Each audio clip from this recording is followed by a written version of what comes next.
Bonjour et bienvenue pour ce nouvel épisode de Booktube. Aujourd'hui j'ai le grand plaisir de vous présenter un roman que j'aurais plutôt qualifié d'hivernal, mais qui ne vous empêche pas du tout de le découvrir parce qu'il est vraiment très très chouette. Il s'appelle De Pierre et d'Os. Il a été écrit par Bérengère Cournu et il est sorti aux éditions Le Tripode en 2019.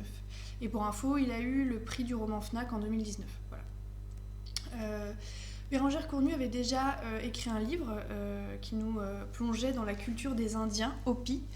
Et là, c'est dans un tout autre univers qu'elle nous emmène, puisqu'on part dans un paysage de glace enneigé empreint de magie. On part dans le Grand Nord et on va assister à un récit initiatique. On va suivre une jeune fille qui s'appelle Uxuralik, qui va se retrouver isolée après une fracture de la banquise. Donc elle, en fait, elle est d'un côté, elle est perdue d'un côté, et ses parents sont de l'autre côté, donc ils ne peuvent pas se rejoindre.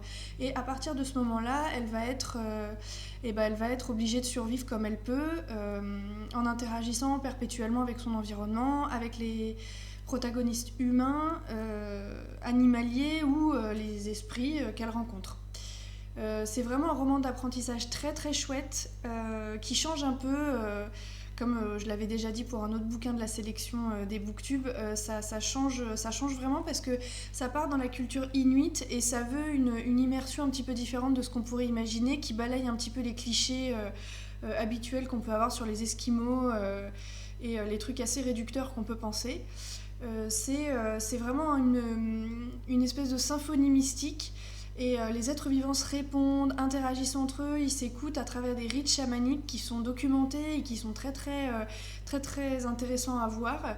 Où voilà, vous avez la présence de puissants esprits qui demandent des choses, ou une espèce d'alignement de choses dans le cosmos, dans les étoiles et dans la vie, qui fait qu'il y a un équilibre à ne pas perturber et que en tout cas tous les protagonistes, quels qu'ils soient, qui soient hospitaliers, dangereux, toxiques, parce qu'elle va rencontrer toute une galerie de personnages et qui vont lui faire vivre des choses très chouettes et aussi des choses très très difficiles.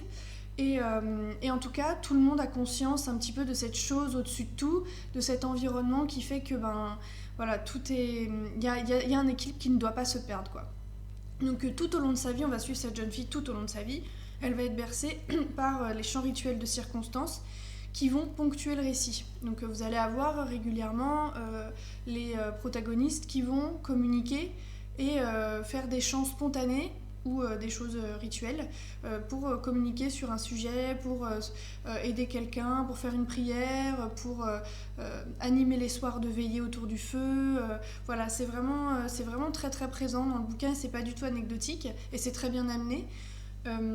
Voilà, la jeune fille, son nom veut dire au caractère d'ours et au nom d'Hermine. Voilà, c'est comme ça qu'il l'a qualifiée. Elle a le caractère de l'ours et elle a le nom de l'Hermine. Elle va apprendre plein de choses, elle va se perdre, il y a des choses qu'elle va pas saisir, qu'elle va pas pouvoir anticiper comme tout le monde. Voilà. Donc là, il y a l'universalité du récit aussi qui ressort à travers l'environnement bien spécifique. C'est-à-dire, elle va avoir des rencontres vraiment, vraiment malveillantes. Elle va passer par pas mal de phases par lesquelles les jeunes filles et les femmes passent, qu'elles soient du bout du monde, que ça soit dans l'Arctique ou ailleurs. Et elle va se laisser porter par ses aînés qui vont lui être d'une grande aide. Et quand je dis aînés, c'est sa famille, la famille qu'elle va se construire, les personnes qu'elle va rencontrer qui pourront l'aiguiller pour lui faire prendre le bon chemin et les bonnes décisions tout au long de sa vie. Et en fait, il y a ce truc de...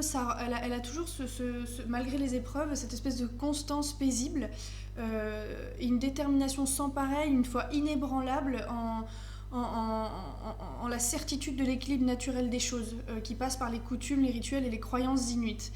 Donc elle va se laisser guider par une route qui a été, selon elle et selon toute cette communauté-là, écrite pour elle par ses ancêtres depuis longtemps. Dans le respect des coutumes quotidiennes. Donc elle va devoir voilà, respecter certaines choses. Si telle chose arrive, c'est pas pour rien. Pas vraiment de place au hasard. Elle va faire des expériences transcendantales qui sont très immersives et très très très très fortes, très très bien retranscrites.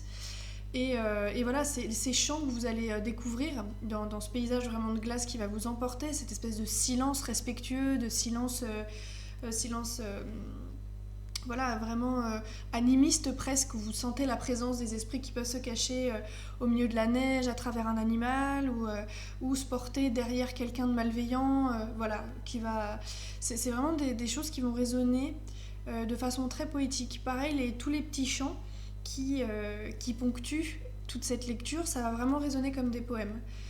C'était assez d'ailleurs, je trouve que c'est un pari assez qui aurait pu être risqué parce que voilà, c'est difficile je trouve de réussir à tenir un rythme de récit où on avance et de le ponctuer par des choses qui sont un petit peu à contre-courant de la rythmique de narrative, et je trouvais que c'était vraiment, vraiment réussi dans ce cas-là. Et vraiment, ça transpire de ce froid dans lequel elle est toujours immergée. Moi, c'est cette impression que j'ai là de froid. Vous pourrez attendre les grandes canicules pour le lire, ça vous fera peut-être du bien. Mais voilà, vous avez ce truc, cette température impossible, voilà vraiment les choses qui lui transpercent la peau, et on ressent vraiment ce que vit cette jeune fille. On compatit avec elle, on peut la comprendre par certains aspects, on a hâte qu'elle continue, et ça en fait une figure très sage, très très forte, et très très charismatique. Et je trouve que c'est vraiment bien parce que l'autrice livre une preuve de la grande richesse et des mystères qu'entoure encore ce peuple qui est encore très méconnu chez nous, mine de rien, parce que entre trois clichés sur les Esquimaux, les igloos et ce qu'on peut en voir dans les médias ou dans les films, c'est vrai que c'est pas toujours extrêmement représentatif de la réalité comme on peut s'en douter. Et je trouve que c'est vraiment bien d'avoir retranscrit comme ça, par cette écriture puissante et animale presque, des récits qui ont été documentés. Et d'ailleurs, le récit, à la fin, il est ajouté, c'est une édition qui ajoute des photographies. Vous avez un petit catalogue photo, des photographies en noir et blanc qui datent des expéditions, je suppose, je me souviens plus vraiment, c'est rédigé, enfin c'est légendé, mais vous avez 1919, des Inuits qui partent à la chasse, 1919, voilà, et 1950, voilà, c'est ponctué par des photos qui illustrent un peu tout ce qu'elle a décrit tout au long du roman, parce qu'elle décrit beaucoup de scènes de chasse, de scènes quotidiennes, de la pêche, de ce qui peut passer, de ce qu'elle mange notamment, ça aussi c'est très... de la graisse, des trucs grillés, graisse de baleine, tout ça, des trucs qui sont quotidiens et qui sont un peu illustrés par les photographies qu'elle a mises à la fin. Donc c'est plutôt pas mal parce que ça montre en vrai, quoi, entre guillemets, voilà, des vrais... Ça raccorde avec la réalité et tout ce qu'elle a fait de documenté derrière. Donc vraiment... il est assez court, très accessible, bien fait, très immersif. Si vous voulez vous changer les idées, si vous voulez vraiment changer d'atmosphère, je vous le conseille très très très vivement. Et je vous conseille aussi l'autre, donc Née contente à Oraibi, qui est pas du tout dans le même, qui se passe pas du tout dans le même contexte, mais qui est tout aussi chouette à découvrir. Voilà. Je ne saurais également que trop vous conseiller à nouveau de toute façon d'aller fureter sur le catalogue des éditions Le Tripode si vous ne savez pas quoi lire. De toute façon, même si ce que je vous dis ne vous inspire pas forcément, allez-y, vous trouverez de quoi faire. Voilà, vous avez des choses très très hétérogènes et toutes de qualité, de grande qualité. Voilà. Donc j'espère que ça vous aura plu, que ça vous aura donné envie, et je vous laisse aller méditer au milieu des glaces et de la neige, en vous disant à demain et en espérant que tout va bien pour vous. Au revoir.